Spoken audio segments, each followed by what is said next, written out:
Hello everybody. I want to make this video today to talk about the Colin Kaepernik situation. I found out about it. I didn't see it yesterday, unfortunately, but I did find out about it this morning.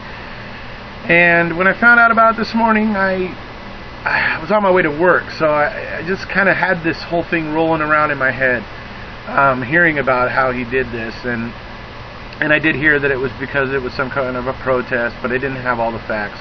But all day it was sitting with me, and I was just like, it was bothering me. I didn't like it. I gotta be honest, I didn't like it.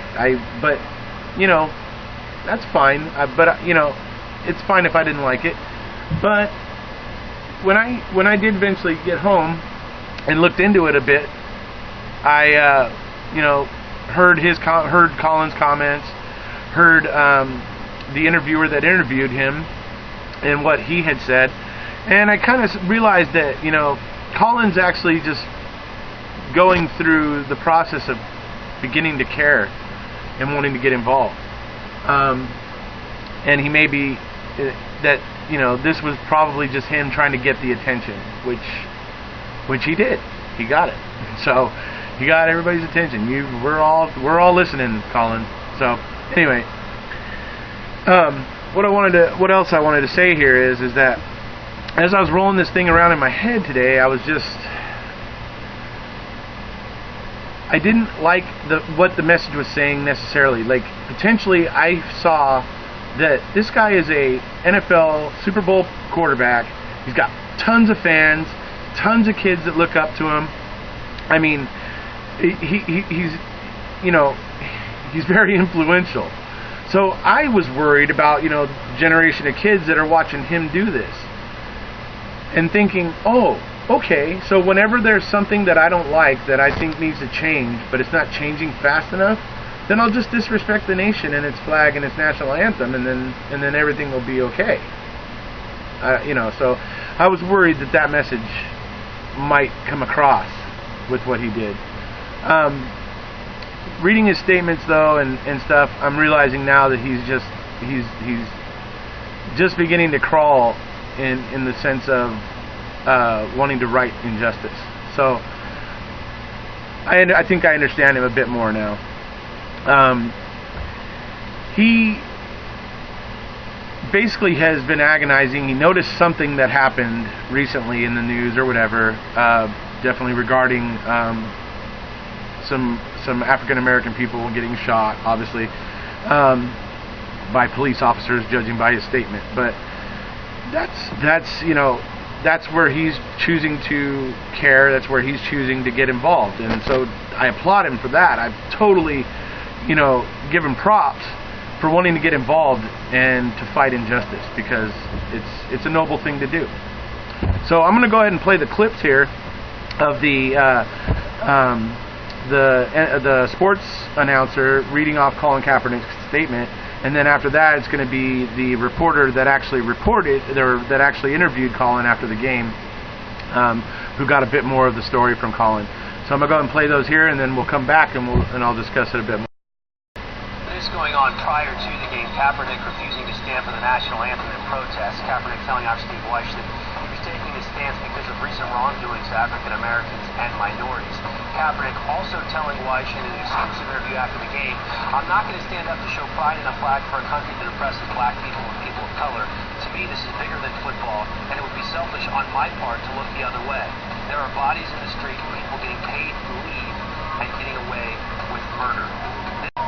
He said that he's been thinking about trying to do something for a while now. Over the past few months, his thinking towards the Black Lives Matter movement into civil rights has kind of taken a more, according to him, pro-black approach. I mean, remember Colin Kaepernick is biracial. He was adopted, raised by a white family.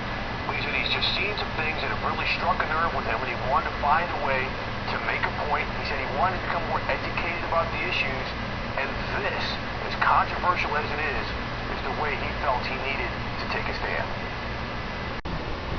Okay, and we're back. Now, after reading and hearing those statements there, I kind of put a whole different spin on it for me. I was like, oh, okay, wait, Colin's just basically he's just basically learning. he's just recently found out that he can't stand by and watch injustice. So he's, based kind of in the baby steps of getting involved, and that kind of puts a different spin on it for me. So now I realize that what he was doing was getting attention, and he got it. You got our attention, Colin. I hope you understand that. So now that you've got it, don't waste it. You've got all these people paying attention. Don't waste it. Get out there, make the appearances you need to make to further your cause. Get on your social media platforms. And just run with it. Get it out there. Start tweeting it, Instagramming it, whatever social media platform it is that you like. Get out there and start doing it. I love the fact that you have decided you can't just stand by and watch injustice. That's awesome. I applaud you 100%. Me and my friends, we're currently trying to fight the injustice going on in Wisconsin with making the murderer Stephen Avery's Brendan Dassey case. So we all understand what it means to see an injustice and to not be able to just stand by. So in that, I totally understand you, Colin. Totally get where you're coming from. I would only ask that in the future, moving forward, that if you could find different ways to promote your message, other than disrespecting the nation or its flag or the national anthem or anything like that, just because this is a great country that allows us to speak our mind, that allows us to stand up and not tolerate injustice. We live in this country that allows us to do that. So yes, the shock factor of what you did worked. You've got people listening. I hope you really do something with it now, because honestly, I wish I had your I just wish I had some of your fame and popularity, because it could help me get my message across a lot better. But I'm not complaining. I'm good with where I'm at, so no worries there. So I basically, to close, I'm going to say, I hope that this video gets shown to you, or that you see it at some point. But if not, I at least hope that there's somebody around you, somebody in your ear, who's kind of saying the same things to you that I am. Because, it's very admirable that you have decided to step in and fight injustice. It's very admirable, and I hope you wear it well.